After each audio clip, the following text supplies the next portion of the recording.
Hi everyone, once again welcome back to my channel. My name is Shashi Kumar, currently एम्पर Kumar thought. यार ये जो video बहुत ही ज्यादा इंपॉर्टेंट है वैसे स्टूडेंट्स के लिए जो इस बार नीट 2024 का एग्जामिनेशन देने वाले हैं, जिसका करीब 8 से 7 मंथ टाइम है। यार ये वीडियो में तुम्हें ये बताने जा रहा हूँ कि यार बहुत कुछ ऐसा होता है जो प्रिपरेशन के समय अवॉइड करना होता है, लेकिन बहुत कुछ ऐसा होता है जो करना जरूरी होता है ताकि तुम्हारा रैंक अच्छा आ जाए। मैं इसलिए बता रहा हूँ, 23 लाख बच्चे फॉर्म भरेंगे। 23 लाख बच्चे पिछले साल फॉर्म भरे थे, हो सकता है कि इस साल बहुत ज्यादा और इंक्रीज होगा। 1 लाख 1.5 लाख तो इंक्रीज होगा यार। और उस 23 लाख बच्चे के बीच में अगर आपको 10,000 के अंदर रैंक लाना है और 10,000 के अंदर अगर आपका रैंक आता है तो आपका सिलेक्शन सिक्योर हो जाता है। तो अगर 10,000 के अंदर रैंक लाना है तो कुछ तो यूनिक बनना पड़ेगा, कुछ यूनिक तरीके से आपको प्रिपरेशन करना पड़ेगा, है ना। तो इस वीडियो में मैं वो सारी काम जो तुम इस 8 मंथ में करोगे वो मैं तुम्हें बताने जा रहा हूं, और वो बहुत इंपॉर्टेंट होगा तुम्हारे प्रिपरेशन के लिए। सबसे पहले मैं तुम्हें बता रहा हूं, बहुत सारे स्टूडेंट्स एनसीईआरटी नहीं पढ़ते हैं, और ये जो 8 मंथ होता है ना, ये क्रूशियल 8 मंथ होता है। इसमें तुम्हें एटलीस्ट 2 से 3 बार एनसीईआरटी को पढ़नी है, 2 से 3 बार फिजिक्स केमिस्ट्री को। लेकिन बायोलॉजी को तुम जितना बार चाहोगे पढ़ लो। मैंने एक डाटा लिखा है कि क्लास 11th और 12th के बायोलॉजी एनसीईआरटी तुम्हें पढ़ना बहुत जरूरी है। मैं ये नहीं बोल रहा हूँ कि फिजिक्स के एनसीईआरटी को तुम 10 बार पढ़ो, नहीं, फिजिक्स के क्लास 12th के एनसीईआरटी को पढ़ लो। ये 8 मंथ में एटलीस्ट 1 से 2 बार, क्योंकि नेक्स्ट ईयर फिजिक्स में क्वेश्चन एनसीईआरटी बेस्ड होंगे। मैंने पिछले साल 2023 में एक चीज अपने एक वीडियो में बोला था कि केमिस्ट्री इस बार टफ आएगा और एनसीईआरटी बेस्ड आएगा, और वो आया था। तुम जाके एक वीडियो देखना, वो आया था, मैं यहाँ पे पिन कर दूंगा। मैंने एकदम बोला था कि केमिस्ट्री के एनसीईआरटी बेस्ड क्वेश्चन बहुत सारे इस बार आएंगे, और वो आए थे। तो इस बार तुम फिजिक्स के लिए प्रिपेयर हो जाओ। मैं प्रिडिक्ट नहीं कर रहा हूं, मैं प्रिडिक्ट करने वाला कोई नहीं होता। जस्ट एक देखो यार, पढ़ लोगे तो तुम्हारा ही अच्छा होगा, है ना। तो फिजिक्स के एनसीईआरटी पढ़ना, और केमिस्ट्री के फिजिकल केमिस्ट्री के क्लास 12th के एनसीईआरटी पढ़ना बहुत जरूरी है। फिजिकल केमिस्ट्री के क्लास 12th, ध्यान सुनना, क्लास 12th के एनसीईआरटी, ऑर्गेनिक केमिस्ट्री के क्लास 12th के एनसीईआरटी, इनऑर्गेनिक केमिस्ट्री का 11th एंड 12th दोनों पढ़ना है। और दोनों में यार बेसिकली बात करें तो block elements, metallurgy, coordination compound, ये जो 5 टॉपिक है ये बहुत ज्यादा इंपॉर्टेंट है, ठीक है। ब्लॉक केमिस्ट्री में हो गया तुम्हारा P block, D block, F block, 3 उधर हो गया। फिर मेटलर्जी एंड कोऑर्डिनेशन कंपाउंड, ये पांचों चैप्टर बहुत ज्यादा इंपॉर्टेंट है इनऑर्गेनिक केमिस्ट्री का। तो तुम्हें एनसीईआरटी से इसको कवर करना है। इस वीडियो के लास्ट में एक बोनस टिप मैं देने जा रहा हूं, जैसे तुम्हारा 600 से 600 प्लस स्कोर कैसे होगा, क्योंकि 600 स्कोर करना आई थिंक इजी है ना, बहुत सारे स्टूडेंट्स कर लेते हैं, लेकिन सिलेक्शन 600 पे नहीं होता है। तुम्हें 650, 630, 40 लाना पड़ेगा, और उसके लिए क्या स्मार्ट तरीका यूज करना पड़ेगा मैं आगे इस वीडियो में बताऊंगा। और दूसरी चीज है पीओक्यू और पीवाईक्यूज को मार्क करना अपने एनसीईआरटी में। ये चीज मैं खुद भी करता था, और अगर ये चीज को तुम अभी से प्रिपेयर करते हो ना, पहले कभी नहीं किया, लेकिन अगर अभी भी करते हो ना, तुम्हारा नीट का प्रिपरेशन बहुत अच्छा हो जाएगा। लास्ट के समय में ये चीज बहुत ज्यादा हेल्प करेगा, बहुत ज्यादा। करना क्या है कि पीओक्यू का मतलब पॉइंट ऑफ क्वेश्चन, मतलब जब भी तुम एनसीईआरटी पढ़ते हो ना, हो सकता है कि एनसीईआरटी में तुम्हें कुछ भी चीज ऐसा नया दिखेगा कि कभी एनटीए ने उस पर क्वेश्चन नहीं पूछा है, नया दिखेगा, नया मतलब कंप्लीटली न्यू, उसको बोलते हैं पॉइंट ऑफ क्वेश्चन। मतलब हो सकता है कि ये क्वेश्चन, यहां से क्वेश्चन नेक्स्ट ईयर बना सकता है, क्योंकि अभी तक कभी नहीं पूछा है। तो पॉइंट ऑफ क्वेश्चन अपने एनसीईआरटी में मार्क करना, जब भी तुम एनसीईआरटी पढ़ो, है ना, पॉइंट ऑफ क्वेश्चन को मार्क करना। और पीवाईक्यू तो पता है, प्रीवियस ईयर क्वेश्चन, मतलब यार जो चीज एनटीए ने पूछ रखा है, मतलब मान लो कि ये एक पैराग्राफ है जिसमें एनसीईआरटी ने, ये एक पैराग्राफ है मान लो, जिसमें कि 1 2 3 4 ऐसा कुछ पॉइंट्स है, जिसमें से एनसीईआरटी ने ये पूछा, हो सकता है ये दोनों स्किप किया होगा, या फिर हो सकता है कि इसी चारों को घुमा के थोड़ा सा पूछ लेगा। तो ये चीज अगर तुम एनसीईआरटी में पीवाईक्यू को मार्क कर लेते हो ना, तो पीवाईक्यूज के इर्द गिर्द जो भी चीजें होंगे वो तुम पढ़ के जाओगे, पढ़ते रहोगे, बार बार रिवीजन करते रहोगे, तो वो चीज तुम्हें ज्यादा हेल्प करेगी, है ना। तो ये दोनों काम करना है। तीसरा मैं बता रहा हूं, जब बहुत इंपॉर्टेंट है कि whenever you are solving question, mark out important question. देखो यार, इस वीडियो का मेरा मेन मोटिव क्या है? मेरा मेन मोटिव ये है कि मैं तुम्हें ये बताऊं कि इस 8 मंथ में तुम ये कर लो ताकि तुम्हारा नीट में सिलेक्शन हो, ताकि तुम्हारा नीट के 1 दिन पहले, 2 दिन पहले, 3 दिन पहले, 1 महीना पहले सहूलियत हो। तो उसके लिए अभी से तुम्हें प्रिपेयर होना पड़ेगा।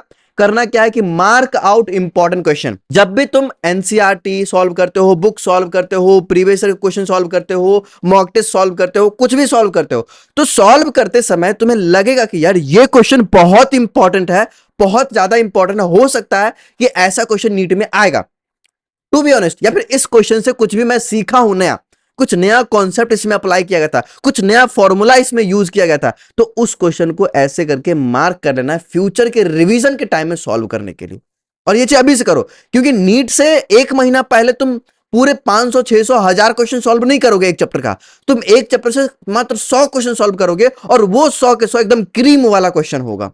ठीक है, तो तुम्हें उस प्रकार से मार्क भी करना है। और बहुत सारे बच्चे पिछले वीडियो मेरे से पूछे थे कि भैया क्वेश्चन कहां से सॉल्व करें। देखो, क्वेश्चन सॉल्व करने का तुम्हारे पास दो ऑप्शन होता है, एक तो यार किसी एप्लीकेशन पे जाके सॉल्व कर लो, और दूसरा क्वेश्चन बैंक खरीदो बुक के फॉर्म में, वहां से सॉल्व करो। तो भैया बेस्ट क्वेश्चन बैंक कौन सा है, मैं तुम्हें बता रहा हूं कि ये जो question bank, I have a book on my table, ये एनसीईआरटी एक्सट्रैक्ट करके एक बुक है, ठीक है, दिशा पब्लिकेशन का मोस्ट ट्रस्टेड है ना बुक का पब्लिकेशन, मुझे आज तक ये लगता है दिशा पब्लिकेशन का ये बुक है एनसीईआरटी एक्सट्रैक्ट। ठीक है, ये जो क्वेश्चन बैंक है, इस क्वेश्चन बैंक में आपको 100% क्वेश्चन जो होंगे ना वो एनसीईआरटी से मिल जाएंगे, एनसीईआरटी के 100% क्वेश्चन। अगर आप इस बुक को सही तरीके से सॉल्व करते हो तो आप एनसीईआरटी को मास्टर कर लोगे। और इस बुक में एक और चीज है, वन लाइनर के फॉर्मेट में एनसीईआरटी को डिकोड कर दिया है, मतलब एनसीईआरटी कोई स्टेंजा है ना, कोई पैराग्राफ है, उसको वन लाइन के फॉर्म में कर दिया। मतलब अगर इसका आप थोड़ा सा थ्योरी भी पढ़ते हो ना तो आपको बहुत कुछ सीखने को मिलेगा। और इस बुक में जो भी क्वेश्चंस है ना, क्वेश्चन के सामने आपको एनसीईआरटी का पेज नंबर भी लिखा हुआ है, मतलब एनसीईआरटी लोकेटर है, एनसीईआरटी में कहां से क्वेश्चन बनाया गया।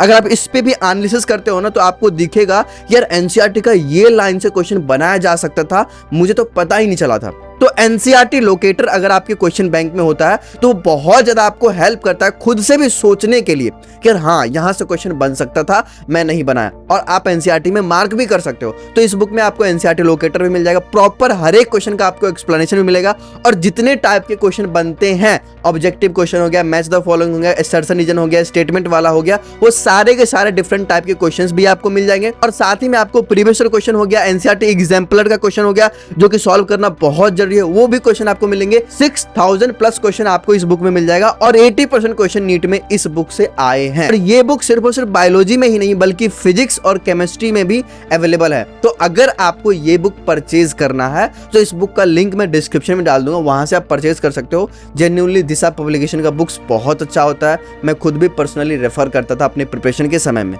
चौथा सबसे मोस्ट इंपॉर्टेंट पॉइंट बता रहा हूं, अगर आप इसको फॉलो कर लेना यार, मैं 100% बता रहा हूं कि तुम्हारा मार्क्स बहुत ज्यादा इंप्रूव होगा, ना कि सिर्फ नीट में बल्कि टेस्ट में भी इंप्रूव होगा। कैसे, मैं बता रहा हूं, सॉल्व क्वेश्चन लाइक दिस। करना क्या है, देखो जब भी तुम रूम पे क्वेश्चन बैंक सॉल्व करते हो या फिर कहीं भी एनसीईआरटी सॉल्व करते हो, प्रीवियस ईयर सॉल्व करते हो, तुम्हें एक चीज ध्यान रखना है कि अप्रोच कैसे लगाना है। क्वेश्चन में अगर अप्रोच लगाना सीख गए ना तो आसानी से तुम नीट में भी अच्छा स्कोर कर सकते हो। करना क्या है कि जब भी कोई क्वेश्चन पढ़े, ठीक है, पहले तो लाइन पढ़ो कि क्वेश्चन में क्या लिखा हुआ है ना, उस लाइन को डिकोड करो। डिकोड करने के बाद जो तुम्हें निचोड़ उस लाइन से दिखता है ना, उस निचोड़ को लिखो, और लिखने के बाद एटलीस्ट सोचो एक बार कि हाँ इस क्वेश्चन में ये दिया हुआ है, ये दिया हुआ है और ये निकालना है, तो ये निकालने का हमारे पास फॉर्मूला क्या है, हमने अभी तक टीचर से क्या सीखा है, यहां से यहां हम कैसे जाएंगे। अगर तुम ये सोचना सीख जाते हो ना, ये अप्रोच लगाना सीख जाते हो ना, तो विद इन 1 मिनट तुम नीट के पेपर में टेस्ट के पेपर में क्वेश्चन सॉल्व कर सकते हो। ठीक है, तो ये अप्रोच लगाना सीखो। अगर मान लो क्वेश्चन बन गया, तुम्हें एक स्ट्रेटजी बनाना है कि क्वेश्चन तुम्हें अभी बना लिया, लेकिन नीट में मॉक टेस्ट में ये क्वेश्चन आएगा तो उस समय हम कैसे सोचेंगे। अभी तो सोच लिए क्योंकि मैंने आज ही थ्योरी पढ़ा था, लेकिन नीट में कैसे सोचेंगे, वो स्ट्रेटजी तुम्हें बनाना है फ्यूचर प्रिपरेशन के लिए। और मान लो कि ये क्वेश्चन तुम्हें दिखा कि इसमें हम ऐसे भी गलत तरीके से सोच सकते थे, ये गलत तरीका होता सोचने का, तो वो मिस्टेक भी तुम्हें वहां पे सोचना है कि इस तरीके से हमें नहीं सोचना है, ये एक गलत तरीका है। ठीक है, तो यार मैं जेन्युइनली बता रहा हूं कि अगर तुम इस तरीकों को अच्छे तरीके से यूज करते हो ना, इस पॉइंट को अच्छे तरीके से यूज करते हो ना, तुम्हारा देखना बहुत बढ़िया इंप्रूवमेंट होने वाला है। ठीक है, और ये पॉइंट मैं भी खुद भी करता था। कोई क्वेश्चन ना बने ना तो गिव अप मत करना। ठीक है, सच बता रहा हूं, कोई क्वेश्चन अगर ना बने तो गिव अप मत करना। मुझे एक बात याद आ रहा है, जैसे मेरे फिजिक्स के एक टीचर थे ना, और एक बार मैं उनसे क्वेश्चन पूछने के लिए गया था कि सर मेरे से ये क्वेश्चन नहीं बना, मैं क्या करूं। ठीक है, तो सर ने मेरे से बोला कि यार तुमने क्या इसमें किया है मुझे दिखाओ, पहले तुमने इस क्वेश्चन में क्या अप्रोच लगाया है वो मुझे दिखाओ। मैंने बोला कि सर मैंने तो सोचा ही, मुझे लगा कि ये क्वेश्चन टफ होगा इसलिए मैं छोड़ ही दिया, मतलब करा ही नहीं, गोल मार करके रख दिया। तो सर ने बोला ना कि यार अगर तुम क्वेश्चन में खुद से अप्रोच नहीं लगाते हो, खुद से नहीं सोचते हो ना, तो कभी तुम क्वेश्चन बना नहीं सकोगे। आज मैं तुम्हें बता दूंगा, आज मैं तुम्हें बता दूंगा, हो सकता है तुम्हें समझ में भी आ जाएगा, लेकिन तुम्हें वो सोचना, जो सोचना होता है ना क्वेश्चन में कैसे सोचेंगे, वो तुम नहीं सीखे, और वो नहीं सीखोगे तो नीट में अगर नया क्वेश्चन आ जाएगा तो नहीं बना पाओगे। तो क्वेश्चन सॉल्व करो, अगर नहीं बनता है तो गिव अप मत करो, सोचो कि कैसे हम बनाएंगे, सीखो, दोस्त से पूछो, टीचर से पूछो, लेकिन सीखो, है ना, गिव अप मत करना। 5वां पॉइंट बता रहा हूं, 10 पॉइंट बताना यार, बहुत इंपॉर्टेंट 10 पॉइंट होगा। Don't make any extra biology note if you are a dropper student. अगर तुम ड्रॉपर स्टूडेंट हो तो ये काम मत करना, पता है क्यों? क्योंकि यार उसमें टाइम वेस्ट होगा।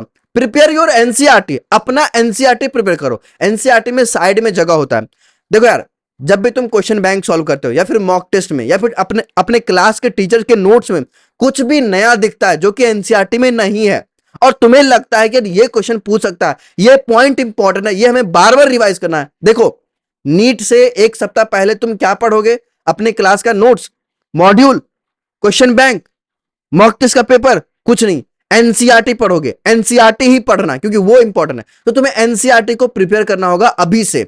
तो उसके लिए करना क्या है कि जो भी चीजें तुम्हें इंपॉर्टेंट लगे तो उसको एनसीईआरटी में ऐड करना। Your NCERT is one and only final revision tool NEET के समय में, ठीक है। और एक और चीज करना कि जब भी तुम रिवीजन करोगे ना, तो रिवीजन के टाइम को डिक्रीज करना है। ये मैं अपने हर वीडियो में बोल रहा हूं कि यार ये इंपॉर्टेंट चीज है, ये इंपॉर्टेंट चीज है। अगर नीट से एक सप्ताह पहले तुम्हें फिजिक्स, केमिस्ट्री, बायोलॉजी तीनों के पूरे सिलेबस को रिवाइज करना होगा तो तुम नहीं कर पाओगे। तो तुम्हें एक चीज करनी है कि रिवीजन को, टाइम को डिक्रीज करना है। ये तब हो पाएगा जब तुम मैक्सिमम चीज को याद रखोगे, मिनिमम चीज को रिकॉल करोगे, एनसीईआरटी में जाके देखोगे। मैक्सिमम चीज को याद करने के लिए तुम्हें फ्रीक्वेंटली रिवाइज करना पड़ेगा।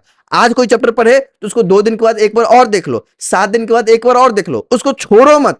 छोड़ोगे तो फिर भूल जाओगे, ठीक है। तो ये चीज करना है, रिवाइज 2 चैप्टर्स डेली, है ना। 20 पेज एटलीस्ट तुम्हें हर रोज पढ़ना है बायोलॉजी के एनसीईआरटी का, सो दैट कि तुम 360 तक जा पाओगे।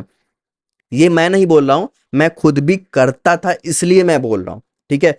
और हाँ, एक गलती है जो काफी सारे स्टूडेंट्स करते हैं, है ना, कि अलग अलग टाइप का नोट्स बनाते हैं। मैं तुम्हें एक सबसे बढ़िया टेक्निक बता रहा हूं नोट्स बनाने का, जो मैं पर्सनली प्रिफर करता था, वो है टेबल नोट्स बनाने का। टेबल नोट्स कहने का मतलब, यार जिस टेबल पे मैं स्टडी करता था ना, उस टेबल पे मैंने क्या किया था, 2 कार्डबोर्ड खरीदा था येलो कलर का, है ना, व्हाइट गंदा हो जाता है, 2 कार्डबोर्ड खरीदा था येलो कलर का, उस अपने स्टडी टेबल पे चिपका दिया था। मैं अपने स्टडी टेबल पे पढ़ाई करता था, और स्टडी टेबल पे पढ़ाई करते समय, बुक पढ़ते समय, क्वेश्चन सॉल्व करते समय, कुछ भी नया फॉर्मूला, कुछ भी नया इंपॉर्टेंट एग्जाम्पल, कुछ भी नया पॉइंट हमें दिखता था जो कि हमें याद करना होता था दिमाग में, उसको मैं अपने टेबल पे ही उस कार्डबोर्ड पे कोने से लिखना शुरू कर दिया था। मतलब एक साइड से लिखना शुरू कर दिया था, और जब भी सुबह उठता था तो उसको रिवाइज करता था। ना ही सुबह, बल्कि नीट से 2-3 दिन पहले भी मैंने उसको रिवाइज करके गया था, और बहुत सारे पॉइंट्स डायरेक्ट नीट में आए थे। मैं सच बता रहा हूं, आए थे, क्योंकि वो पॉइंट मैंने खुद लिखे थे और एनसीईआरटी पढ़ते समय निकाला था उस पॉइंट को। तो अगर तुम भी नीट का प्रिपरेशन कर रहे हो, तो अगर नोट्स के बारे में सोच रहे हो भैया नोट्स कैसे बनाएं, तो तुम टेबल नोट्स बना सकते हो। टेबल नोट्स बना सकते हो, ये सबसे ज्यादा इफेक्टिव होता है। स्टिकी नोट्स भी बना सकते हो, मैं नहीं बोल रहा कि स्टिकी नोट्स खराब चीज है, लेकिन यार इस पे ना ज्यादा मजा नहीं आता है जो मजा टेबल पे आता है, क्योंकि स्टिकी नोट्स बनाने के लिए एक्स्ट्रा एफर्ट तुम्हें लगाना पड़ेगा, बनाओ फिर चिपकाओ। लेकिन टेबल नोट क्या है कि बैठ पढ़ रहे हो टेबल पे, उसी पे कॉर्नर पे लिखते भी जाओ। और ऐसा नहीं कि सब चीज लिख देना, सब चीज नहीं लिखना, तुम्हें क्या लिखना है कि वो सारे पॉइंट जो तुम भूल सकते हो और बहुत ज्यादा इंपॉर्टेंट है, ठीक है। स्टिकी नोट्स बना सकते हो। एक और नोट्स तुम्हें बनाना है, वो है मिस्टेक नोट्स। अगर तुम मॉक टेस्ट देके आते हो तो मॉक टेस्ट में क्या नया फॉर्मूला सीखे, क्यों क्वेश्चन गलत हो गया, वो अभी से 8 मंथ के लिए मेंटेन करो, और देखो तुम्हारा सिलेक्शन क्यों कैसे नहीं होगा, ठीक है। तो ये चीज करना है, add all the forgettable points, ठीक है, बस यही ऐड करना है। ऐसा नहीं कि यार हर चीज ऐड करते जा रहा है, फिर 2 साल के सिलेबस को एक टेबल पे तुम नहीं लिख सकते हो, ठीक है। 7वां पॉइंट बता रहा हूं, सबसे मोस्ट इंपॉर्टेंट है, if your class 11 syllabus is completed do this now. अगर क्लास 11 का सिलेबस तुम्हारा कंप्लीट हो गया है, तुम्हें एक चीज करनी है कि प्रीवियस ईयर क्वेश्चन को सॉल्व करो, है ना। Make previous year question in NCERT, sorry mark previous year question in NCERT, है ना, मार्क कर लिए। और जो सबसे मोस्ट इंपॉर्टेंट चीज करनी है कि start deriving similar type question by yourself. Previous question solve कर लिए ना, क्लास 11 का सिलेबस कंप्लीट हो गया, प्रीवियस क्वेश्चन सॉल्व कर लिए, मार्क कर लिए, और अब तुम्हें क्या करना है कि सिमिलर टाइप का क्वेश्चन अपने एनसीईआरटी से डिराइव करना है। ये तुम्हें अभी करना, अभी करना, बाद में टाइम नहीं मिलेगा, अभी से ये चीज करना शुरू करो। और whenever you are reading NCERT think like that you must find something new.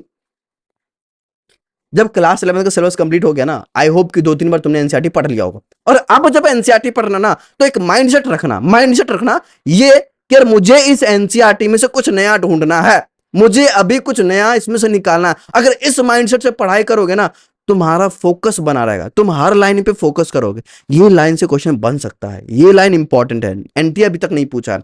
तो इस प्रकार से एनसीईआरटी को पढ़ना, और प्रीवियस ईयर जहां पे तुम्हें दिखे कि यहां से प्रीवियस ईयर पूछा गया था, वहां पे रुक के एक बार और सोचना कि यहां पे और भी कुछ पूछ सकता है क्या, इर्द गिर्द में क्या पूछ सकता है। देखो यार, पूछे या ना पूछे, लेकिन तुम्हारा प्रिपरेशन यहां पे स्ट्रांग हो जाएगा, कॉन्फिडेंस बहुत आएगा। ये लिख के ले लो, मैं तुम्हें बता रहा हूं, ठीक है। 8वां पॉइंट जो सबसे मोस्ट इंपॉर्टेंट है, start solving question in time frame. NEET में हर साल ये प्रॉब्लम हर एक बच्चा को होता है कि टाइम मैनेज नहीं हो पाया भैया, टाइम नहीं मिल पाया भैया। और पर्सनली बता रहा हूं, ये मिस्टेक मैंने खुद भी कर लिया था। फिजिक्स में टाइम मैनेज ना कर पाने की वजह से मेरा फिजिक्स खराब हो गया था नीट के पेपर में। और जेन्युइनली बता रहा हूँ, फिजिक्स मेरा बहुत अच्छा था, सच बता रहा हूँ। मैंने क्लास के काफी सारे स्टूडेंट्स को डाउट सॉल्व करा था, है ना, फिजिक्स में। बट फिजिक्स में नीट में अच्छा नहीं कर पाया। रीजन ये था कि मैंने टाइम मैनेज नहीं कर पाया था, और टाइम मैनेज ना करने की वजह से मेरा फिजिक्स छूट गया। तो तुम्हें करना क्या है कि एक टाइम फ्रेम में हमेशा क्वेश्चन को सॉल्व करो। करना क्या है, 40 क्वेश्चन उठाओ, 1 आवर का टाइम सेट करो, है ना, सारे क्वेश्चन को सॉल्व करो, नहीं बनता है गोला मार्क करो, क्वेश्चन को स्किप करो, लास्ट में एनसीईआर आंसर की मैच करो, और उसके बाद एक्सप्लेनेशन देखो कि एक्सप्लेनेशन क्या है। जो क्वेश्चन नहीं बना, जो क्वेश्चन बन गया, सारे का एक्सप्लेनेशन देखो, और उस एक्सप्लेनेशन से कुछ भी नोट्स अगर तुम्हें निकले, ये इंपॉर्टेंट है, ये फॉर्मूला इंपॉर्टेंट है, ये कॉन्सेप्ट इंपॉर्टेंट है, यार ये इंपॉर्टेंट है, सर ने पढ़ाया ही नहीं, उस चीज को तुम प्रिपेयर करो अपने नोट्स में, ठीक है, ये कर लोगे। और लास्ट एक और चीज बता रहा हूं, नीट ऑफलाइन हो रहा है, ऑफलाइन होने की वजह से ओएमआर सीट तुम्हें मिलता है, और ओएमआर सीट वाला मिस्टेक तुमसे नीट में ना हो, इसलिए मैं तुम्हें अभी से बता रहा हूं कि अगले 8 मंथ में ओएमआर सीट पे क्वेश्चन प्रैक्टिस करो, बबलिंग प्रैक्टिस करो, रोल नंबर लिखना सीखो, माइंड को कॉन्सेंट्रेट करना सीखो, ओएमआर में कुछ गलती ना हो, क्योंकि पूरा साल का मेहनत तुम्हारा व्यर्थ होगा। अगर तुम्हारा OMR filling, roll number filling, नाम filling, parents name filling, application number filling, कुछ भी गलत होता है तो पूरा 2 साल, 3 साल, 4 साल का मेहनत बस 1 से 2 मिनट में बर्बाद हो जाएगा। इसलिए मैं बता रहा हूं कि यार प्रिपरेशन से भी ज्यादा तुम्हें फोकस करने पे फोकस करना है, कॉन्सेंट्रेट करने पे फोकस करना है, ओएमआर प्रैक्टिस रूम पे करना। और लास्ट इंपॉर्टेंट पॉइंट बता रहा हूं कि 600 प्लस स्कोर, 600 स्कोर करना आसान काम है, लेकिन 600 प्लस स्कोर करना बहुत डिफिकल्ट है। तुम्हें बस लगता है कि यार हो जाएगा हो जाएगा, लेकिन मैं सच बता रहा हूं कि अगर तुम्हारा मॉक टेस्ट में भी 600 प्लस आ रहा है ना, तो नीट में स्कोर करना डिफिकल्ट है, क्योंकि नीट में पेपर कैसा होगा तुम्हें नहीं पता, टाइम मैनेज होगा कि नहीं तुम्हें नहीं पता, प्रेशर कैसा होगा तुम्हें नहीं पता, वहां का एनवायरनमेंट कैसा होगा तुम्हें नहीं पता। तो उन सारे चीज का प्रिपरेशन तुम्हें अभी से करना पड़ेगा, और स्मार्ट स्टडी करो, ठीक है। स्मार्ट तरीके से अगर प्रिपरेशन करते हो तो हो जाएगा। वैसे इस चीज पे मैं अगले वीडियो में डिस्कशन करूंगा पूरे डिटेल में, अभी वीडियो लंबा हो गया है, ठीक है। तो आई थिंक तुम्हें एक मोटा मोटी आइडिया मिल गया होगा कि यार ये 8 मंथ में हमें क्या करना चाहिए ताकि हमारा सिलेक्शन सिक्योर हो जाए, ठीक है। 600 प्लस स्कोर कर पाए, 600 देखो 720 नहीं ला पाओगे, मैं तुम्हें बता रहा हूँ 720 ना आने वाला है, ठीक है। उसका मुंह माया छोड़ दो, एक गवर्नमेंट मेडिकल कॉलेज तुम्हें मिल सकता है, उसके लिए बस मेहनत करो, ठीक है। हाँ, क्वेश्चन बैंक का जो मैंने बुक बताया था, अगर वो तुम्हें परचेज करना है तो लिंक डिस्क्रिप्शन में है, बाय कर सकते हो। Thank you so much for watching this video. Channel को सब्सक्राइब कर लेना ऐसे इंपॉर्टेंट और हेल्पफुल कंटेंट्स के लिए। All the best.